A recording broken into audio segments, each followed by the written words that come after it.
If you don't want to go to the nursing home, pack your suitcase and get out of my house." My son Marcus's words echoed against the walls like thunder. For a few seconds, time stopped. His voice, so much like his father's when he was angry, pierced my chest with the same force one uses to shatter a cherished glass. Only this time, I was the glass. I looked at him without responding. His eyes weren't those of the boy who once ran to me with open arms, but those of a man hardened by pride, ambition, and ingratitude. Standing behind him, Tiffany, his wife, watched with her arms crossed, that icy smile always fixed on her face when something pleased her. "Come on, Marcus," she said. "Don't make this more difficult. Your mother will understand. She can't live alone anymore." Your mother, that's what she called me. Not Mama, not my dear old Ellie, just your mother. As if I were a burden, a broken piece cluttering up her immaculate house. I stayed silent, not out of fear or resignation, but because I knew speaking would be useless. I had spent too many years screaming in silence, begging for love with my eyes, hoping for gratitude in a home that was no longer mine. So I took a deep breath, forced a smile, and said calmly, "All right, son, if that's what you want, I'll leave." Tiffany let out a sigh of relief, as if she had just been freed from an uncomfortable obligation. Marcus lowered his gaze, perhaps ashamed, maybe relieved too. I'll never know. I slowly climbed the stairs with a soul heavier than the suitcase I hadn't yet begun to fill. Every step was a memory, the small footprint Marcus left when he was learning to climb, the railing that David, my late husband, had varnished with his own hands, the smell of aged wood and the past. All of it belonged to me, but none of it remained mine. I entered my room and looked around. The mirror reflected a woman with silver hair, deep wrinkles, and a look more exhausted than sad. On the dresser, David's portrait remained in its spot. I picked it up gently, wiped the dust with the edge of my blouse, and murmured, "See what we accomplished, David? A son with his own house, a wife, money, and an empty heart." I pulled the old leather suitcase from the closet. It wasn't large, but it was enough for what was left of my life.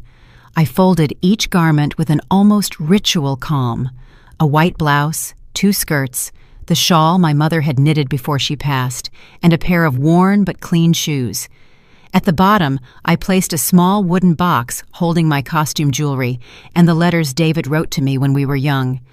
On top of everything, I put a photo album, the only witness to the years that were fading like autumn leaves. As I closed the suitcase, I heard Marcus and Tiffany laughing in the living room. They were planning a dinner party for that night. Apparently, I was an inconvenience who had to disappear before the guests arrived. I swallowed hard, feeling a knot in my throat. But I didn't cry. Not anymore. The tears had dried up the day I understood that children don't always love as mothers hope. An hour later, I walked downstairs with the suitcase in my hand. Silence filled the house.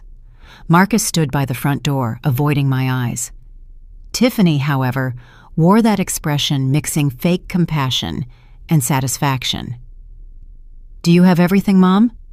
Marcus finally asked. I nodded. "Yes, son. Everything I need."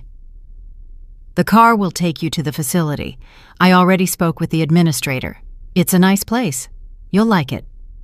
The facility. Another nice word to disguise abandonment. I watched him in silence, recording every feature of his face, every line of his expression. I didn't want to remember him like this, but the heart doesn't choose what it keeps. When I opened the door to leave, a sound interrupted the tension. The engine of a powerful vehicle stopped right outside the house. Marcus frowned. "What is that?" We walked toward the window. A black town car, gleaming under the afternoon sun, was parked at the curb.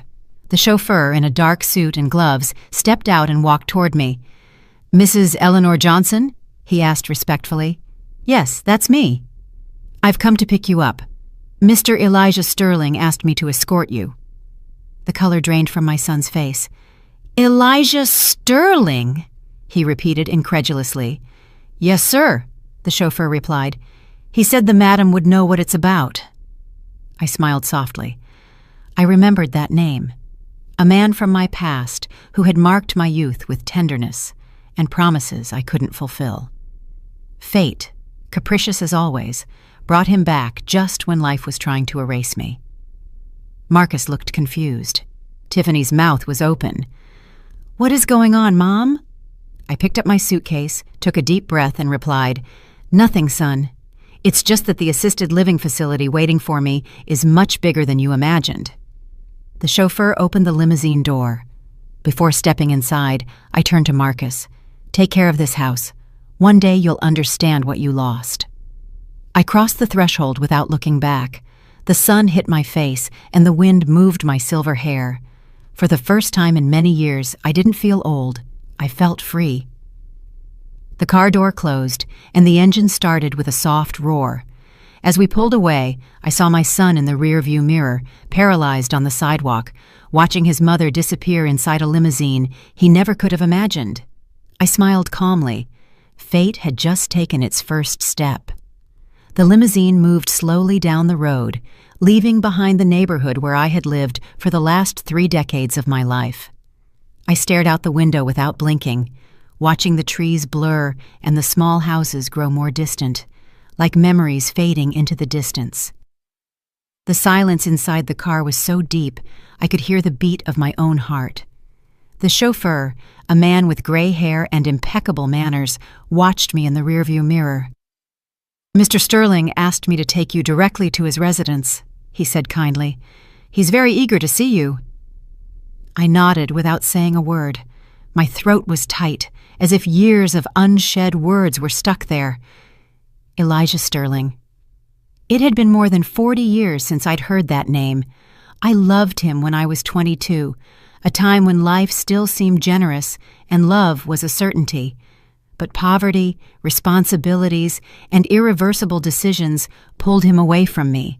I never heard from him again, though sometimes on sleepless nights, his memory visited me with the softness of an old perfume. The car stopped in front of a wrought iron gate. On the other side, a property stretched out, seemingly from another world. Wide gardens, a stone path, a magnificent white house with enormous windows that reflected the sky. The chauffeur got out, opened the door, and offered me his hand. As I stepped onto the ground, I felt I was crossing not just an entrance, but a destiny. A man was waiting at the door. Seeing him, my heart leaped. His hair was completely white, his face etched with wrinkles, but his eyes, those same warm, steady eyes that once promised me the world. "Ellie," he whispered, a sound that pierced my soul. I couldn't move.